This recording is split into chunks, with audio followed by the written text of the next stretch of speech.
you're curious, I play Xerneas. With the dual types we are going furious. Yes, I'm serious. Everything in my pad looks so ridiculous. They can stand my wickedness. Going for the one hits, true deliciousness. Our options are amazing and limitless. And do you know Bisharp and its revenge? It's the bomb. If it's Gardevoir, we're up against.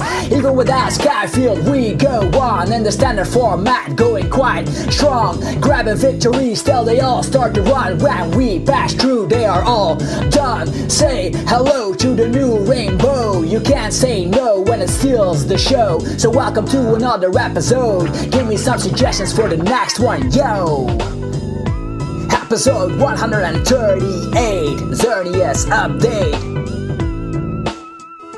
What's up YouTube, it's TCG here and welcome to episode 138 where we'll be checking out this guy, Xerneas, the one with the Rainbow Force attack. This deck is also known as the Rainbow Road deck, and you'll know why in a second, because the thing we want to do with this deck is be able to get out as many different types on our bench as possible, and for every different type we deal an additional 30 damage with the attack Rainbow Force. Only for a Fairy and a DCE, so 2 attachments, and then we can get the ball rolling. So I'm first gonna review this card, and then we're gonna go over the entire deck list and the things you can actually run in a deck like this. Okay, as we know, Xerneas has 120 HP and it has the attack Rainbow Force. Rainbow Force is, the attack as it states, deals 10 damage plus 30 more for each different type on your bench. And this is how the deck builds up. We are gonna run a lot of dual types in this deck just to get as many damage counters on the opponent's side of the field as possible, and we are gonna head for those one-hit KOs. It also has a second attack called Power Creation, dealing 80 damage, and also if this Pokemon was healed this turn, you can deal an additional 80 damage, so you can manage to get it out if you run a Fairy drop, but we're not gonna run that in this deck. We're gonna focus on Rainbow Force. So these guys is what you want to run in a deck like this. You can choose between 3 or 4. 4 is a little bit better, but I only have 3 copies, so I'm gonna stick with 3, which means I have an extra slot open in the deck. So we're gonna run 3 since this is the main attacker. An additional thing I want to mention here, you can also run the Xerneas Break to get an additional HP boost here, just because if you have the breakout you have a little bit more of HP and a little bit more durability, because you cannot get one hit it that easy. So in this deck we're not gonna run the break, we're just gonna go with these, so these will be our main attackers. Now we're gonna go to the dual types. The first dual type that comes to mind is Bisharp. Bisharp is both darkness and metal, which means if we can get this guy out, we have an additional 60 damage on the attack Rainbow Force. It evolves from this little Pawniard. This Pawniard can also deal 10 damage, and the attack does 10 more damage depending on your Pawniard. So if you get 2 out, you can actually deal 20 damage, but we're not gonna use the attack anyhow. We're just gonna get Pawniard out and evolve it into Bisharp as soon as we can. So 180, actually it's 100 HP, not bad at all for a stage 1. You can also search it out with Level Ball, even though Level Ball is rotated, but in Expanded, this deck is usually run with some Level Balls and also with Skyfield. We are not gonna use Skyfield, this is a standard deck just to get it out there. And we have the first attack, Retaliate. Retaliate is great just because it's for a colorless energy, which means for a Fairy energy or a DCU we can get this going. It deals 30 damage, and if any of your Pokemon were knocked out by damage from an opponent's attack during his or her last turn, this attack deals 60 more damage. So in theory, if one of our Xerneas, our precious Xerneas, gets knocked out, that next turn we deal more damage with this attack Retaliate. That way we deal 90 damage, and with Choice Band it's 120 damage. So if things are weak to metal or weak to darkness, we are definitely gonna get a good time here. Things that are weak to metal is the Gardevoir GX, which is really popular nowadays because it won Worlds and 2 divisions, actually in the Junior Division and in the Master Division. But the thing that also Gardevoir GX also has is resistance to the darkness, so just to get that calculation going on. You're not gonna one-shot with this attack, even with Choice Band, I believe, so we need an additional boost with that. Maybe Kukui could help, but I'm not gonna rely on Kukui in this deck. It's definitely great Bisharp in a deck like this. So this is the first multi-type. The next one is Galvantula. yeah, as a side note, Bisharp has a second attack, secondary attack, but we're not gonna look at that since we're not running any darkness energies. So the same with Galvantula, it has a first attack, and the thing here is it has 90 HP, good and expanded with level ball, but as mentioned, this is not about the expanded format. Galvantula has both lightning and grass type, which means we'll be hitting weakness against a lot of things, and actually his attack double threat states this attack deals 30 damage to 2 of your opponent's Pokemon and also apply a weakness and resistance for those bench Pokemon, which means if you get Galvantula out and you slap an energy onto it, you can actually snipe Froakies, Rockruffs, Remorates, a lot of things will go down with that attack double threat. Another thing here is that it also snipes damage against, yeah, super effective damage against Lapras GX, Ho-Oh GX, and much more. So definitely a great card to include in a deck like this.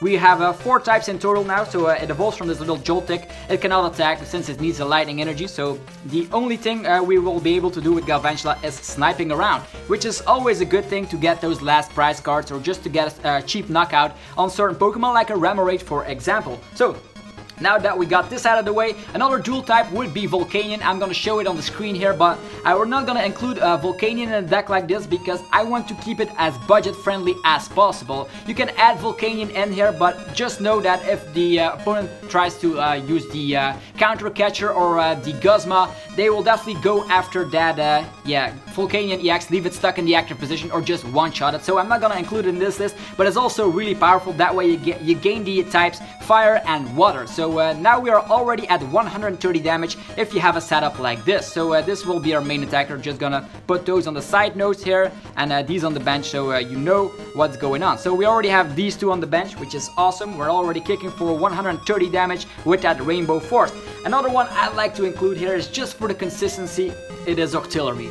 Octillery is great because he has the Abyssal Hand. Abyssal Hand lets you draw cards until you have 5 cards in the hand, and that every single turn. With that, we never draw, yeah, dead draw, and we always get ourselves the consistency we need to have another Xerneas ready in no time. So we're also pairing 2 little Remorates with that. As mentioned, it's weak to grass, so that sniping with Galvantula will be great. But in a situation like this, we want to get out our Remorate, our Joltik, and one of our what's it called again, Poundyards out with Bridget, which I'm gonna talk about soon. So this little Remoraid evolves into Octillery. With this, we have an additional 30 damage, so now we are at 160 damage.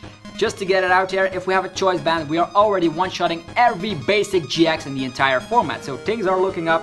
So, but there is more, because we do have another one of these types here. We have, of course, Tapu Lele. Tapu Lele is in every deck. I know it's crazy expensive nowadays, but you'll definitely need at least 1.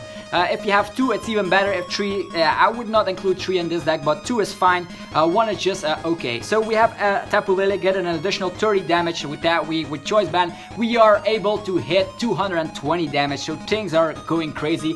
Things you can also include in a deck like this. We have Sudowoodo from the Guardians Rising set, makes it so the opponent only can have 4 bench slots available to him. Things you can also include our Choreo just to snipe around some damage.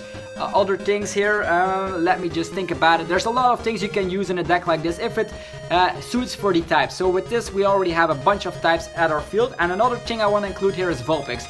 I know Vulpix is the same type like the Remoraid, but the thing that Vulpix provides is consistency. With the beacon attack, we can get out a Tapu Lele, or we can get out one of our Pokemon that needs to evolve so desperately, and it works out pretty well. If we're running Fairy Garden or Floatstone, yeah, this Alolan Vulpix will definitely come in handy. We can retreat it if we want to. If it gets knocked out, it's not even a big deal here because we do have another water type to cover that. So Vulpix definitely included in my list. So we have all the main attackers on the field right now. So this is the setup I want to do for the Pokemon. So next up are the supporters. We're just gonna slap these all together here. And now we're gonna go to the supporters. Supporters is really easy. Nowadays we have 4 Sycamore standard and every deck the most aggressive draw supporter in the entire standard format. So we're definitely gonna make use of that. 4N, really great in the late game. We have Octillery, and with that we never get a downside to N. If we get Octillery out, also hurts the opponent quite a bit. So with that, another thing is also standard here is 2 Guzma. We want to get out of the active position or just target something on the opponent's side of the bench and knock it out. With Guzma, it's all possible. We Guzma out with your boy and we target something on the bench. leave it in the active position, or actually drag it in the active position, and then slap around with Xerneas. That's what we're gonna do. And of course, Bridget. Bridget is the MVP card of this deck. Maybe run 2 copies if you're feeling a little bit unlucky that Bridget is always prized, but Bridget makes sure that we can get our weak basics, Remoraid, the Pawniard, the Joltik, maybe Alolan Vulpix out in no time. So we can get ourselves the entire setup with Bridget, and with Ultra Ball and Tapu Lele in our deck, it's not a big deal getting out Bridget on the first turn. So these are the supporters. Other supporters I'd like to recommend here is Professor Kukui. Hits that extra 20 damage and will be shown on the screen right here. This is really great if you don't get the numbers quite correctly, and helps you out in most cases. I did not find a room in it for my deck, but you can definitely try it out for yourself. Now to the item cards. We have Ultra Ball, 4 of them. It's standard in every deck. There's nothing I can do about it. A really great card. It's just an uncommon. You don't even need to get the secret rare. It's really easy to get. It comes also in certain decks, team decks. So yeah, we have Ultra Ball here. We have 1 Evosoda. This is just to evolve our little guys. We have Remoraid here. We have Joltik. And we have, of course, Pawniard. These guys need evolution. With Evosoda, we definitely make it possible. If we draw into it, we can get out the one we want. If we want consistency, Octillery. If we want to get 2 dual types and maybe snipe, this will be Galvantula. And if we want to have some revenge going on, we have our Pawniard evolving into that Bisharp. So Evosoda, definitely a strong card in a deck like this.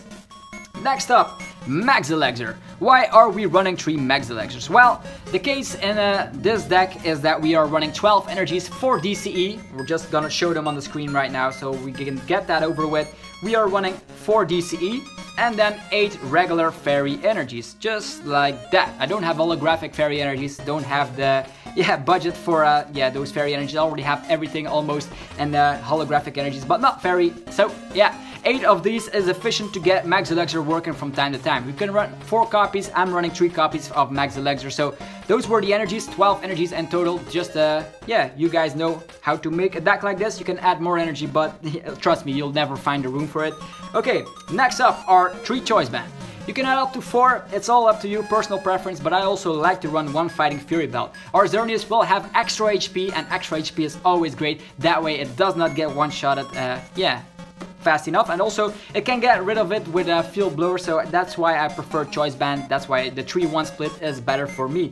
But if it works out differently for you, definitely try it out. We have float stones. Of course, some things will get stuck in the active position. Think about your Octillery, sometimes get stranded in the active position. We have Galvantula. We also have Bisharp. We have a lot of Pokemon that can get stranded in the active position that we don't want there, so 2 float stone is great. I know we have Guzma, but float stone always works out. We have for the recovery, just gonna make some room here. Recovery, we have special charge. This is great to get ourselves the DCEs back, because without DCE, the attack Rainbow Force will not work at all. And yeah, we definitely need for consistency. The Max Elixir special charge combo is really great if the opponent thinks, whoa, he does not have any energies anymore. Out of nowhere, we slap in a DCE in the deck, we draw into it with Octillery, attach it, Max Elixir, and boom, we can attack.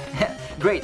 We also run 1 copy of Rescue Stretcher. That way we can use aggressive Sycamores, throw away our resources like those Galvantulas, those Bisharps. They can get into the discard without any trouble. We can just get them back with Rescue Stretcher. We also run Super Rod because sometimes we lose a lot of energies, like the Fairy energies for example, and with Super Rod we can get them back in the deck. With that, Max Elixir will work more efficiently, and you get the point, a split between those. You can run 2 Rescue Stretcher, but I like the split in this deck. We run 1 Field Blower. I know Field Blower is one of the best cards in the formats. It's in every deck. Maybe run 2 copies if you're afraid of getting ability locked, because if there's a Floatstone attached to one of the Garbodors, we can just get rid of it, and that way we can reuse our Octillery and Tapu Lele. And to finish off the stadium cards, it is Fairy Garden. I'm running 2 copies. It's great to retreat if you attach a Fairy Energy to your Alolan Vulpix. That way it can retreat. You don't even need Floatstone or Guzma. It works out perfectly. So those are all the cards in the deck, and I'm just gonna make a little list for you guys in the description below and also on the screen here. Let's just transform it.